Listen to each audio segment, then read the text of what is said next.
والسلام على سيد الأنبياء والمرسلين سيدنا ونبينا ومولانا محمد وعلى آله وأصحابه أجمعين أما بعد محترم بھائیوں، بیان شروع ہونے سے پہلے ایک اعلان سماعت فرما لیں۔ مسجد میں نشست کے لیے اسٹیکر لگایا گیا ہے تاکہ نمازی مناسب فاصلے کے ساتھ بیٹھ سکیں۔ اوپر کی دونوں منزلوں میں لائٹ ہے، پنکھا ہے، بجلی ہے، صفائی ہے، اس لیے نیچے کی جگہ کو ہو جانے کے بعد آنے والے حضرات اوپر تشریف لے جائے۔ بیان کی آواز بھی انشاءاللہ پہنچے گی اور نماز میں بھی عافیت کے ساتھ شرکت ہو جائے گی۔ جو نظم کیا گیا ہے اس کی رعایت فرمائیں۔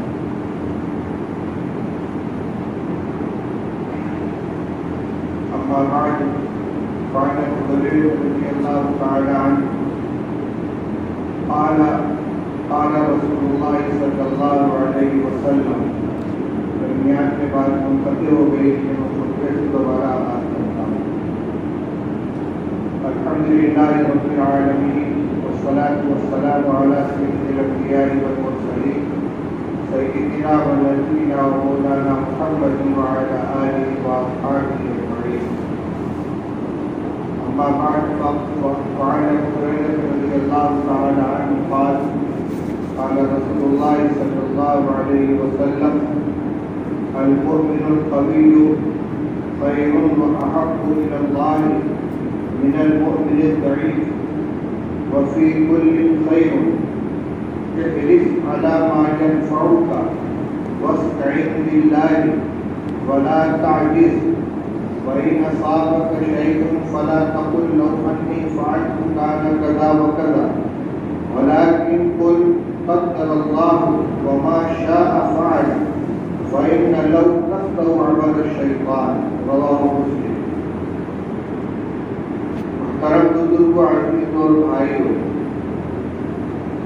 اس وقت جو حالات چل رہے ہیں اس میں ایک عام ماحول دہشت گردی اور خوف کا چھایا ہوا ہے۔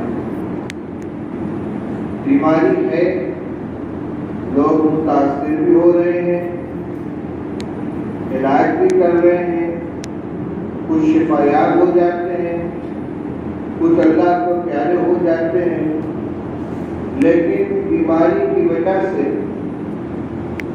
ذہن کے اوپر ایک خوف چھایا ہوا ہے، ایک دہشت چھائی ہوئی ہے۔ یہ مناسب نہیں ہے۔ اسی بات کو سامنے رکھتے ہوئے میں نے آپ کے سامنے یہ حدیث پڑھی ہے۔ اللہ کے رسول صلی اللہ تعالی علیہ وسلم نے ارشاد فرمایا کہ المؤمن القوی خیر واحب الی اللہ من المؤمن الضعیف۔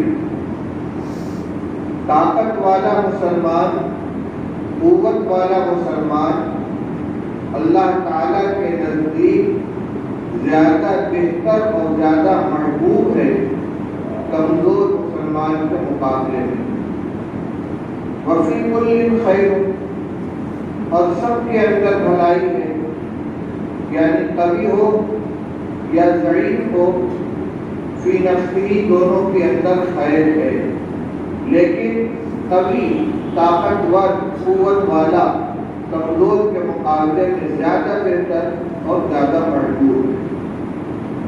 اس کے بعد فرمایا کہ احرص علی ما ینفعک واستعن باللہ، جو چیز تمہارے لیے نافع بن سکے، نفع بخش بن سکے، فائدہ پہنچانے والی ہو، اس کو حاصل کرنے کی خوب کوشش کرو، حریص بن جاؤ کہ احرص علی ما ینفعک، جو چیز تمہارے لیے نافع ہو اس کے لیے حریص بن جاؤ، یعنی خوب کوشش کرو اس کو حاصل کرنے کی۔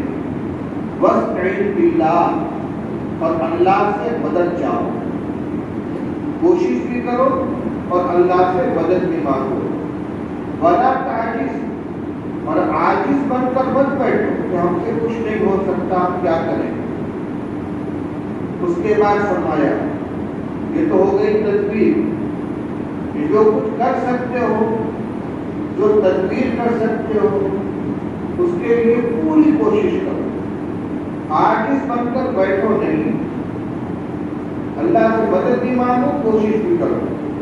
اس کے بعد وَإِنْ أَصَابَكَ شَيْءٌ فَلَا تَقُلْ لَوْ أَنِّي فَعَلْتُ كَانَ كَذَا وَكَذَا، اگر تمہیں کوئی بات پیش آ جائے، کوئی نقصان ہو جائے، حادثہ ہو جائے، کسی کا انتقال ہو جائے، تو یہ ہرگز مت کہو کہ اگر میں ایسا کرتا تو ایسا ہو جاتا، اگر یوں کرتا تو یہ ہو جاتا۔ وَلَٰكِنْ قُلْ قَدَّرَ اللَّهُ وَمَا شَاءَ فَعَلَ، یوں کہو کہ اللہ نے مقدر میں یہی لکھا تھا اور اس نے جو چاہا وہ ہوا۔ کیوں؟ فَإِنَّ لَوْ تَفْقَهُ عَمَلَ الشَّيْطَانِ، کیونکہ یہ اگر یہ شیطان کا دروازہ کھول دیتا ہے۔ ترجمہ میں نے آپ کے سامنے پیش کیا، اب اس کے مفہوم کو سمجھیے۔ پہلی بات تو رسول اللہ صلی اللہ علیہ وسلم نے یہ ارشاد فرمائی کہ المؤمن القوی خیر واحب الی اللہ من المؤمن الضعیف، طاقت والا مسلمان، قوی مسلمان بہتر ہے اور اللہ کے نزدیک زیادہ محبوب ہے۔ قوی کون ہے؟ طاقت مختلف قسم کی ہوتی ہے، ایک جسمانی طاقت ہوتی ہے، ایک ارادے کی قوت ہوتی ہے، قوت ارادی، کہ آدمی کسی کام کو سوچے، پختہ عزم کے ساتھ سوچے، اس کو کر دے۔ ہمت کی قوت ہوتی ہے کہ آدمی کے اندر ہمت بہت ہے، دوسرا آدمی اس کام کو انجام دینے کا ارادہ بھی نہیں کرتا کہ یہ کیسے ہوگا، لیکن یہ کہتے بالکل ہو جائے گا، کوئی بات نہیں، ہمت کرو۔ اسی طرح ایمان کی قوت ہے، روحانی قوت ہے، دماغی قوت ہے۔ احادیث کے الفاظ بڑے جامع ہوتے ہیں۔ المؤمن القوی، طاقتور مسلمان، اس کے اندر لفظ کے اعتبار سے ہر طرح کی قوت کی گنجائش ہے۔ مومن کو چاہیے کہ اپنی صحت کی بھی رعایت کرے، جسمانی قوت حاصل کرنے کی بھی کوشش کرے، اگر بیماری ہے تو بیماری کا علاج کرے، جو چیزیں صحت کو نقصان پہنچانے والی ہیں ان سے اپنے آپ کو بچائے۔ اسی طرح دماغی قوت، اپنے دماغ کے اندر جو قوت پیدا کرنے کی کوشش کرے، اور جو چیز دماغ کی قوت کو، ذہن کی قوت کو کمزور کرنے والی ہے ان سے اپنے آپ کو بچائے، دماغی قوت حاصل کرنے کی کوشش کرے۔ اور سب سے بڑھ کر اس زمانے کے اعتبار سے ہمت اور ارادے کی قوت ہے۔ فرمایا کہ جس کے اندر جو قوت ہوگی وہ زیادہ بہتر ہوگا اور اللہ کو زیادہ محبوب ہوگا۔ کیوں؟ اس لیے کہ ایسا آدمی جو ہمت رکھنے والا بھی ہو، قوت رکھنے والا بھی ہو، وہ دین کے اعتبار سے بھی زیادہ کام کرنے والا ہوگا اور دنیا کے اعتبار سے بھی زیادہ کام کرنے والا ہوگا۔ اپنے لیے بھی نافع ہوگا، دوسروں کے لیے بھی نافع ہوگا۔ اس زمانے میں خدمت خلق ایک بہت بڑی عبادت ہے۔ اللہ کے بندوں کو راحت پہنچانا، ان کی خدمت کرنا، یہ خدمت مختلف قسم کی ہو سکتی ہے۔ اپنی قوت عمل سے کسی کو مدد پہنچانا، کسی کا کوئی کام ہے اس میں عملی طور پر شریک ہو کر اسے انجام دے دینا۔ کوئی پریشان حال ہے، تنگ دستی میں مبتلا ہے، اللہ نے نوازا ہے تو اپنے پیسے سے، اپنی خوشحالی سے اس کی خبر گیری کرنا، اس کے گھر میں فاقہ نہ ہو، اگر بیمار ہے تو دوا علاج کے لیے پریشانی میں مبتلا نہ ہو، اس کا انتظام کر دینا۔ کسی کو کسی عملی امداد کی ضرورت ہے تو اس کی مدد کر دینا۔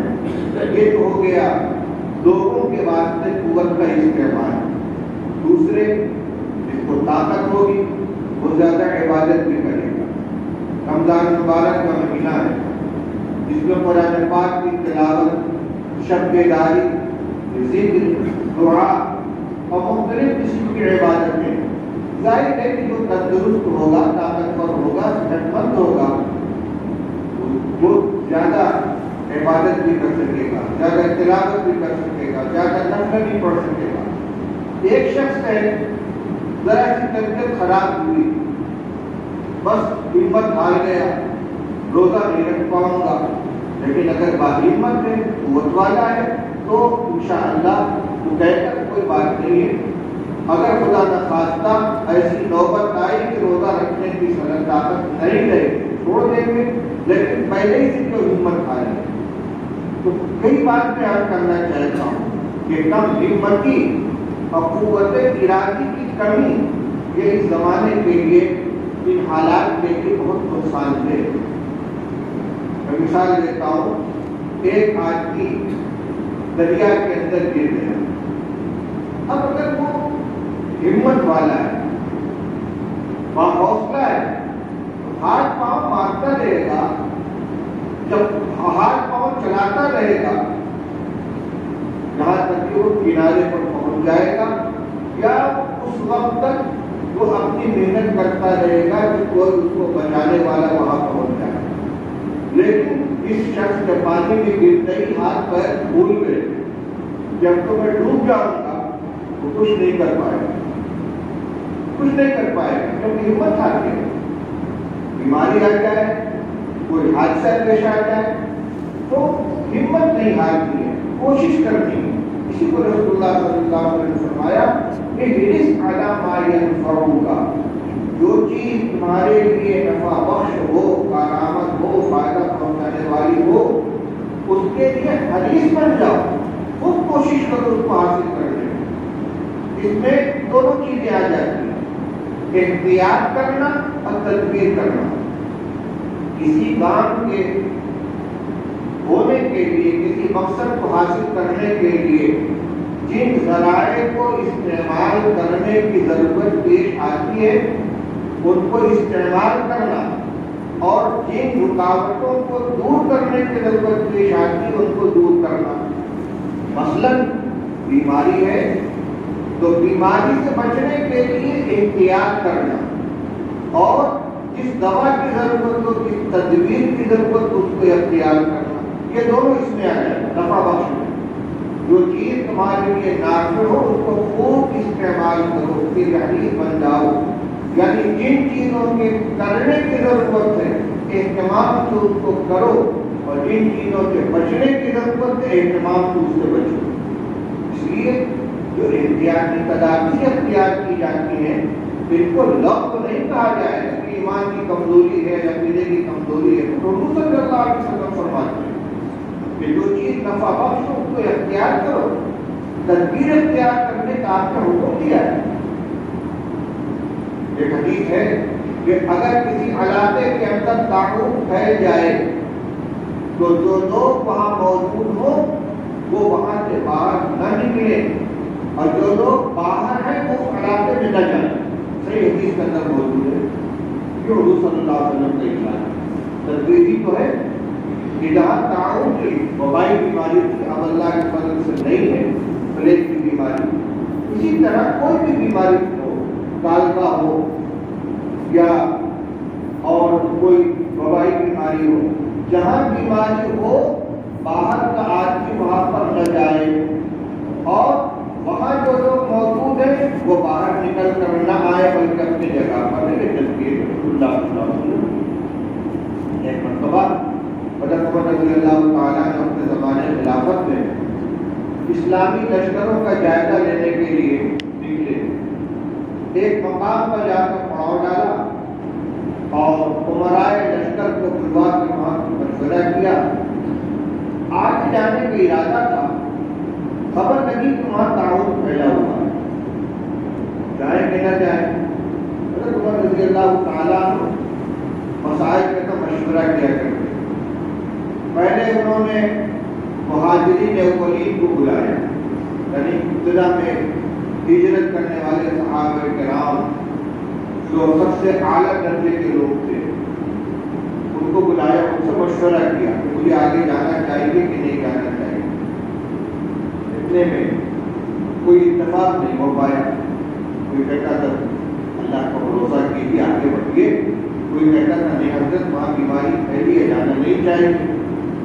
ان لوگوں کو رخصت کر دیا، انصار کو بلایا، ان سے مشورہ کیا، ان کے درمیان میں اتفاق رائے نہیں ہو پایا. پھر مہاجرین نے فتح کو بلایا، یعنی فتح مکہ کے موقع پر جو لوگ آئے ہجرت کر کے اس کو بلایا، ان سے مشورہ کیا. ان سب لوگوں نے پھر اتفاق کے مشورہ کیا کہ حضرت آپ آگے نہ جائیں، کہیں سے واپس ہو جائیں، جہاں وبا پھیلی وہاں جانا نہیں چاہیے. حضرت عمر رضی اللہ عنہ نے فیصلہ کر لیا. سلسلے میں حضرت عبد الرحمن بن عوف رضی اللہ تعالیٰ کہیں گئے ہوئے تھے، وہ آئے، ان کو اس فیصلے کی اطلاع ہوئی. وہ کہنے لگے اب فرارت عن قدر اللہ، امیر المومنین اللہ کی تقدیر سے بھاگنا چاہتے ہیں. جیسے مقدر میں موت لکھی ہے تو آئے گی، آپ جائیں چلے جائیں. حضرت عمر رضی اللہ تعالیٰ نے فرمایا عبد الرحمن تمہارے علاوہ کسی نے اور یہ بات کہی ہوگی، تم تو متقدمین میں سے ہو، عشرہ مبشرہ میں سے ہو، اہم لوگوں میں سے ہو، ایسی بات کہہ دو. فرمانے لگے کہ ہم اللہ کی تقدیر سے اللہ کی تقدیر میں جا رہے ہیں، ہم اللہ کی تقدیر سے بھاگ کر کہیں اور نہیں جا رہے ہیں. اس کے بعد ہمارے ایک بات بتاؤ کہ تم اپنے جانوروں کو لے کر چرانے کے لیے نکلے، ایک وادی ہے جہاں ہری بھری گھاس نظر آ رہی ہے اور ایک وادی ہے جہاں پر سوکھی گھاس نظر آ رہی ہے. تم اپنے جانور کو لے کر چرانے کے لیے کہاں جاؤ گے؟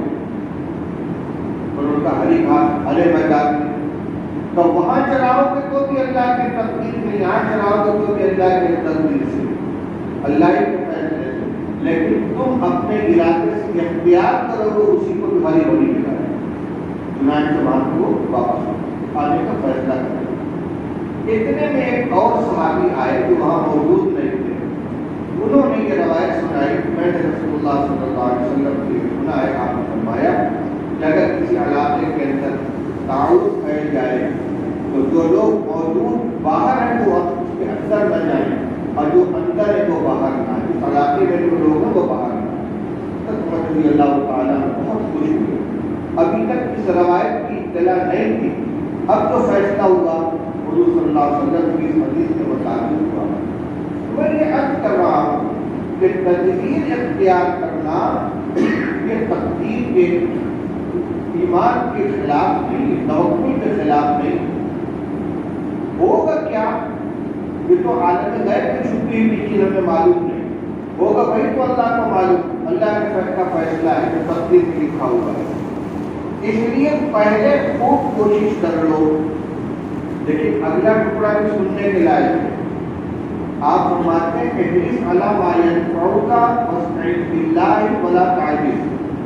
جو چیز تمہارے لیے نفع بخش ہو اس کے لیے خوب کوشش کرو، اللہ سے مدد بھی چاہو، دعائیں بھی کرو. عاجز بن کر مت بیٹھو کہ ہمارے کرنے سے کیا ہوتا ہے، حالات بڑے خراب ہیں، کچھ نہیں ہو پائے گا. نہیں، عاجز بن کر مت بیٹھو، کوشش کرو. پھر وَإِذْ أَصَابَكَ شَيْءٌ، ساری کوشش کے باوجود، ساری احتیاط کے باوجود اگر کوئی چیز پیش آ جائے فلا تقل، تو ہرگز یہ مت کہنا کہ لو انی فعلت کان کذا و کذا، اگر میں ایسا کر لیتا تو یوں ہو جاتا. ہوتا ہے یہ بنا ڈاکٹر کو دکھلا کے ہوتے تو بچ جاتا، وقت پر آکسیجن مل جاتا ہے جس کی جان بچ جاتی. ٹھیک ہے، کوشش کرنی چاہیے. لیکن جس وقت موت آئی ہے اللہ کے یہاں یہ وقت اس کے مرنے کے لیے متعین تھا. اگر 10 سلنڈر بھی لا کر دیا جاتا آکسیجن کا، لیکن اللہ کی طرف سے کسی کے مرنے کا فیصلہ ہو چکا ہے، وہ مر کر رہے. ہارٹ فیل نہیں ہوتا، اچانک آدمی کا انتقال نہیں ہوتا، بالکل کوئی بیماری نہیں، لیکن وقت میں انتقال ہو گیا. کون کب مرے گا، کہاں مرے گا، کیسے مرے گا، اللہ کے علم میں ہے. بندے کو اس کا علم نہیں دیا گیا، اور یہ اس کی مصلحت ہے. بندے کے لیے کسی کا خیر ہے. اگر کسی کو معلوم ہو جائے کہ فلاں تاریخ فلاں مقام پر اس طرح میری موت آئے گی، تو زندگی کا ایک ایک لمحہ گزارنا مشکل ہو جائے. موت لکھی ہوتی ہے، لیکن آدمی کو خبر نہیں، اپنا کام کر رہا ہے. بس تصدیق کرو، عاجز بن کر مت بیٹھو. لیکن جب کوئی چیز پیش آ جائے تو یہ مت کہو کہ اگر ایسا کرتے تو یوں ہو جاتا. اس کی بھی علماء نے تشریح کی ہے. یعنی اگر تدبیر کے سلسلے میں کوئی بات کہتا ہے، اس میں کوئی زیادہ حرج کی بات نہیں، لیکن فیصلے کے درجے میں گویا تقدیر کو بدلنے کی بات کر رہا ہے کہ اگر فلاں دوا مل جاتی کہ نہ مرتا، جس کی موت نہ آتی، سلنڈر مل جاتا تو یہ نہ مرتا، وینٹیلیٹر مل جاتا تو اس کی موت نہ آتی. جو چیز پیش آ چکی ہے، اللہ کے فیصلے سے پیش آ چکی، اس کے بارے میں یہ کہنا کہ یہ نہ ہوتا گویا تقدیر کو ٹالنا، اس سے منع کیا گیا ہے. تو آج جو بات میں نے عرض کی، اس کا خلاصہ 2-3 لفظوں میں تقریر میں عرض کر دوں. رسول اللہ صلی اللہ علیہ وسلم نے ارشاد فرمایا کہ قوی مومن اللہ کے نزدیک زیادہ بہتر ہے اور اللہ کے نزدیک زیادہ محبوب ہے ضعیف کے مقابلے میں. ویسے سب میں بھلائی ہے، کیونکہ کچھ چیزیں فطری ہوتی ہیں. فطرتاً آدمی کا ہمت ہوتا ہے، کمزور ہے، ساری کوشش کے باوجود جسمانی ذہنی قوت پیدا نہیں کر پاتا، اسے بھی مایوس نہیں ہونا چاہیے، کیونکہ اللہ کی تقسیم میں بہرحال اس کو شر نہیں کہا گیا، خیر دونوں کے اندر. اس کے بعد فرمایا کہ جو چیز نفع بخش ہو اس کے لیے خوب کوشش کرو، اللہ کی مدد مانگو، عاجز بن کر مت بیٹھو. اور اس کے باوجود اگر کوئی چیز پیش آ جائے تو یہ مت کہو کہ اگر ہم ایسا کرتے تو یوں ہو جاتا، اور یوں کہو کہ اللہ نے جو مقدر کیا تھا وہ ہوا، اللہ نے جو چاہا وہ ہوا. فَإِنَّ لَوْ تَفْتَحُ عَمَلَ الشَّيْطَانِ، کیونکہ یہ اگر شیطان کا راستہ کھول دیتا ہے، یعنی شیطان وسوسے میں مبتلا کرتا ہے کہ ایسا ہوتا تو بچ جاتا، اگر ایسا ہوتا تو یہ نقصان نہ ہوتا. گویا اللہ کے فیصلے کو بدلنے کا فہم پیدا کرتا ہے. تو ایک گزارش یہ ہے کہ بیماریاں آتی ہیں، کیا کورونا کے آنے سے پہلے موتیں نہیں ہوتی تھی؟ لوگوں کا ہارٹ فیل نہیں ہوتا تھا، بلڈ پریشر میں لوگ نہیں مرتے تھے، برین ہیمریج نہیں ہوتا تھا، شوگر کی وجہ سے انتقال نہیں ہوتا تھا، کڈنی فیل نہیں ہو جاتی تھی. اب آج ایسا ماحول بن گیا ہے کہ کسی کی موت کی اطلاع آئی بس فوراً کرونا کی طرف دیکھتے ہیں. گویا اب نہ کوئی بلڈ پریشر سے مر رہا ہے، نہ کسی کی کڈنی فیل ہو رہی ہے، نہ کسی کی برین ہیمریج ہو رہا ہے، نہ کوئی ٹائیفائڈ میں جا رہا ہے. موتیں سب کی اپنے اپنے وقت کے اوپر آ رہی ہے. جس کی موت لکھی ہے اسے کوئی بیماری نہیں ہے کہ تب بھی وہ مر کر رہے گا. اس سے دل و دماغ کو قوی رکھیں، دہشت نہ پیدا کریں. گھروں میں بھی لوگوں کو کے اندر قوت پیدا کرنے کی، اطمینان پیدا کرنے کی کوشش کریں، احتیاط پوری کریں.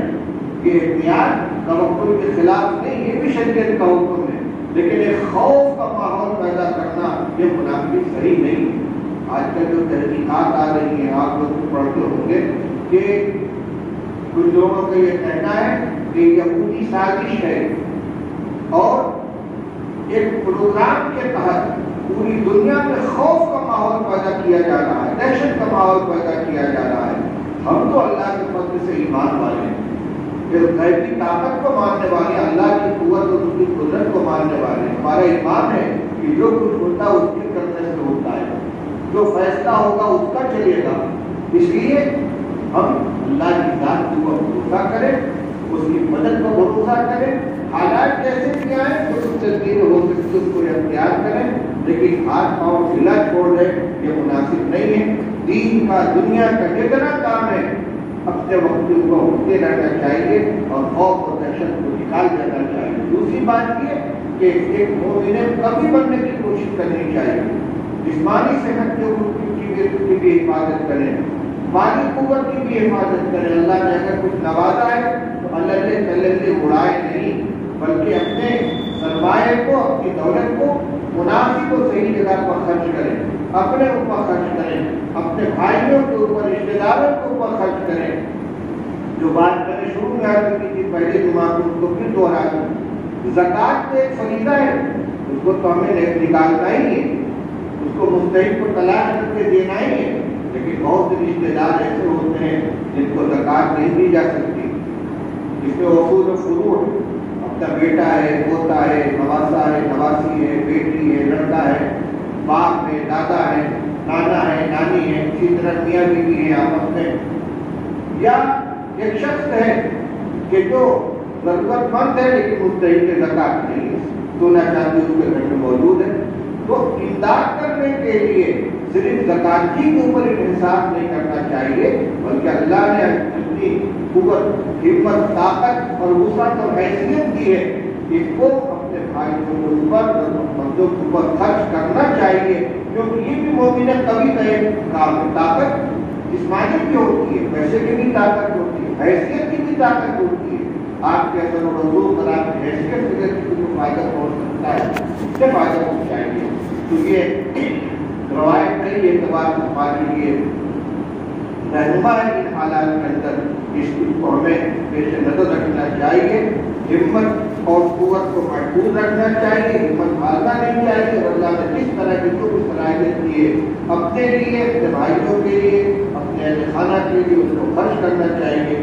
اور سب سے بڑھ کر بات یہ ہے کہ مسلمان ہونے کی حیثیت سے اپنا تعلق اللہ سے مضبوط کریں، گناہوں سے اپنے آپ کو بچائیں، استغفار کرتے رہیں، فرائض و واجبات اور سنن مؤکدہ کا خوب اہتمام کریں، اللہ سے دعائیں مانگیں، کیونکہ حقیقی قوت کا سرچشمہ اللہ کی مدد ہے۔